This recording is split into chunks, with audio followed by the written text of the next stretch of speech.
How deep do you think the roots are in this? And do you think it spreads to other sports? Because that's what I'm hearing, is that this is not all of it. This is just a little piece of it. I know all three guys. I'm friends with Chauncey Billups. You know, I've known Damon Jones for years. And obviously Terry Rozier is a really good NBA player that's been around for a while, that's made over $150 million in his career. And so, you know, to hear this news, it was kind of shocking. It wasn't shocking that folks were betting because, you know, you're on the plane rides and stuff like that. You're playing cards all the time, dominoes all the time, stuff like that. That stuff's been going on for ages. But when you hear of something like this, and then you hear about the mob tied to it, and then of course, if you hear anything remotely associated with the integrity of the game being compromised, like, you know, letting somebody know you're gonna be coming out of a game, and then they bet on it, and the mob throw you $100,000 and stuff like that.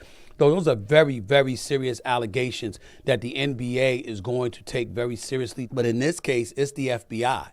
And the league, to some degree, is at the mercy of Kash Patel, the FBI director, and the FBI itself. Now, Kash Patel could act like I'm off my rocker and, you know, all of this other stuff. He talk that nonsense all he wants to. I ain't got time to be getting into it with no FBI director. What I will tell you is that I said what I said. I meant what I meant. I'm not stuttering. I'm not saying in any way that the investigation is not on a legal standing, that it's illegitimate or anything like that.